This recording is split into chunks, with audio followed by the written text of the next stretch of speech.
पसमानदा मुसलमान बीजेपी सरकार में अपने आप को सुरक्षित महसूस कर रहे हैं? नहीं, सुरक्षित तो महसूस नहीं कर रहा है। लगातार हमारा शोषण हो रहा है, हमारे लोगों पर फर्जी मुकदमे लगाए जा रहे हैं। 3 जुलाई 2022 को हैदराबाद की मीटिंग में प्रधानमंत्री नरेंद्र मोदी ने पसमानदा मुसलमानों का मुद्दा उठाकर कहीं न कहीं सियासत को एक नया मोड़ दिया, जिसके बाद से भारतीय जनता पार्टी पूरे तौर पे पसमानदा मुसलमानों को एकजुट करने और उनको लामबंद करने के लिए जुट गई। 1 साल पूरा हो गया है, वर्ष 2023 है और आज तारीख है 3 जुलाई। 1 साल में क्या कुछ मिला, आज इसको लेकर तमाम पसमानदा नेता हमारे साथ मौजूद हैं। वसीम राइन जी हैं, लंबे समय से पसमानदा मुसलमानों पर काम कर रहे हैं। वसीम राइन साहब, 1 साल पूरा हो गया, इस 1 साल में आप लोगों के लिए कितना कुछ बदला और क्या कुछ मिला? कुछ नहीं मिला। पसमानदा मुस्लिम समाज को माननीय प्रधानमंत्री जी ने जो बात कही, हम लोग बहुत खुश हुए कि कम से कम हमारे देश के प्रधानमंत्री जी ने पसमानदा मुस्लिम समाज की बातों को समझा, उनके दुख को समझा। मगर आज 1 साल पूरा हो गया। 3 जुलाई को हैदराबाद में प्रधानमंत्री जी ने पसमानदा मुस्लिम समाज के बारे में बात की थी, पर आज भी 1 साल पूरा होने पर हम लोगों को कुछ, पसमानदा मुस्लिम समाज को कुछ मिलने वाला नहीं है। सियासी रैलियां हों या मीडिया में भाषण, लगातार पसमानदा मुसलमानों की तो बात हो रही है। बात हो रही है पर काम नहीं हो रहा है। बात तो हो रही है, दिल्ली हो रही है, हैदराबाद हो रही है, भोपाल हो रही है, पर उस पर काम नहीं हो रहा है। पसमानदा मुस्लिम समाज की मांगों को पूरा नहीं किया जा रहा है। अच्छा, ये बताइए, क्या पसमानदा मुसलमान बीजेपी सरकार में अपने आप को सुरक्षित महसूस कर रहे हैं?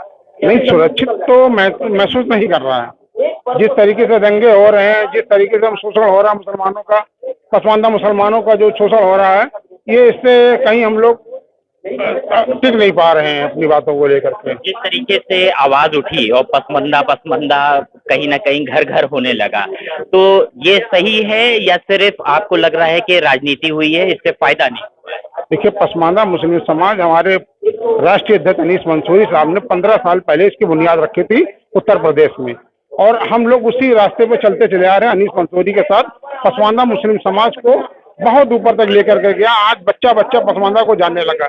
प्रधानमंत्री देश के हमारे पसमानदा का नाम लेते हैं, इसलिए ले रहे हैं कि अनीस मंसूरी ने इसको जगाने का काम किया।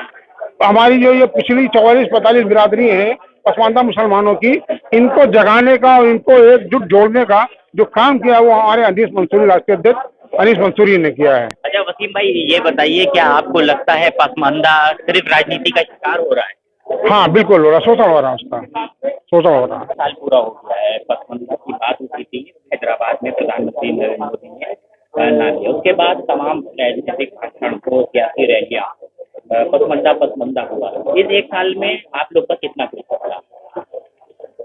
ऐसे में हम देखिए, जब पसमानदा की बात देश के प्रधानमंत्री ने किया, निश्चित तौर से देश के तमाम पसमानदा लोगों के अंदर एक नई ऊर्जा का संचार हुआ कि प्रधानमंत्री जी ने, जो नाम अभी तक पसमानदा किसी ने लिया, और देश के प्रधानमंत्री जी पसमानदा के बारे में फिक्रमंद हैं, निश्चित तौर से पसमानदा मुस्लिम समाज के लोगों में खुशी की लहर आई। खुशी की तो लहर आई है, लेकिन क्या भारतीय जनता पार्टी की सरकार में पसमानदा मुसलमान अपने आप को सुरक्षित भी महसूस कर रहे हैं? देखिए, ऐसा तो अभी कुछ काम आपने किया नहीं जो कि मैं आप सुरक्षा महसूस करूं। लगातार हमारा शोषण हो रहा है, हमारे लोगों पर फर्जी मुकदमे लगाए जा रहे हैं, हिंदू मुसलमान इस देश के अंदर किया जा रहा है, तो हम कहाँ सुरक्षित हैं? तो सुरक्षा की बात करना भारतीय जनता पार्टी को तो करना ही नहीं चाहिए, क्योंकि वो हिंदू मुसलमान करके इस 2024 के चुनाव को जीतना चाहती है। जो आवाज उठी, उससे कुछ फायदा हुआ या सिर्फ राजनीति हुई? ये प्रधानमंत्री जी का ये अपना सोचना है। जब पानी में कोई डूबता है तो अपनी जान बचाने के लिए सारे प्रयास करता है। भारतीय जनता पार्टी जा रही है, डूब रही है 2024 में, इसलिए जो उनके डैमेज हुए हैं बेरोजगारी के मुद्दे पर, महंगाई के मुद्दे पर, देश के अंदर अमन चैन के मुद्दे पर, तो सब जगह जो सभी क्षेत्रों में जो फेल हुई है भारतीय जनता पार्टी, उन कमियों को छुपाने के लिए तरह तरह के ये अनर्गल बातें उठाया जा रहा है। यूसीसी और पसमानदा की बात की जा रही है। और तीसरी बात ये है कि वो उनका ये सपना होगा कि हम पसमानदा समाज का नाम लेकर के उनका वोट हम अपने पक्ष में कर लेंगे। पसमानदा समाज जागरूक हो गया है, अब उनकी बातों में आने वाला नहीं। जब तक प्रधानमंत्री जी उनके लिए बारे में कार्य योजना चला के उनका काम करके उनमें विश्वास पैदा नहीं करेंगे तब तक पसमानदा उनके पास नहीं जाएगा। एक आखिरी सवाल, क्या अब तक सिर्फ राजनीति का शिकार होते आए हैं, अब से पहले की सरकारें हों या पिछला एक? देखिए, पहले तो पसमानदा की बात कोई करता ही नहीं था। ये तो पिछले 15 सालों से मैंने इस समाज के बारे में पढ़ा, जानकारी किया और इनके अधिकार को समझा, तो हमने मूवमेंट चलाया, ये आंदोलन किया। आज लोग जागरूक हुए, प्रधानमंत्री जी नाम ले रहे हैं उसका। तो इससे पहले इस तरह मूवमेंट थे नहीं। जो मुसलमानों में मौलाना थे, जो मुखिया थे, उन लोगों ने कभी पिछड़े मुसलमानों को बात नहीं की। धारा 341 में जब मजहबी प्रतिबंध लगा था 10 अगस्त 1950 को, तो उस वक्त न कोई उलेमा बोला, न कोई मुस्लिम के रहबर बोले, न कोई एमपी, न सांसद, न विधायक, सारे अपर कास्ट लोग थे। तो जब हमारे मुसलमानों के भाइयों से रिजर्वेशन 1950 में छीना गया, जो 1936 मिलता था, तो किसी मुसलमान ने इस पर आवाज नहीं उठाई। तो मजबूर होकर के हम तो अभी उन्हीं कहने वोट देते रहे और उनको अपना पेशो मानते रहे। वो तो हमारा शोषण उन्होंने किया। तो ये 24 में किधर जाने वाला है पसमानदा? देखिए, पसमानदा मुस्लिम समाज आज उत्तर प्रदेश के अंदर पूरी तरह से समाजवादी पार्टी के साथ में है, खड़ा है।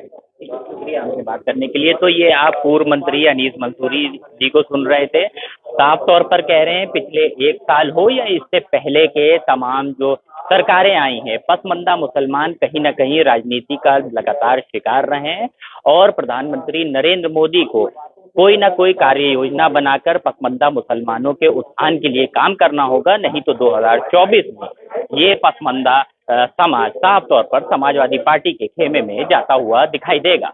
लखनऊ से भारत एक सोच के लिए प्लान समझी।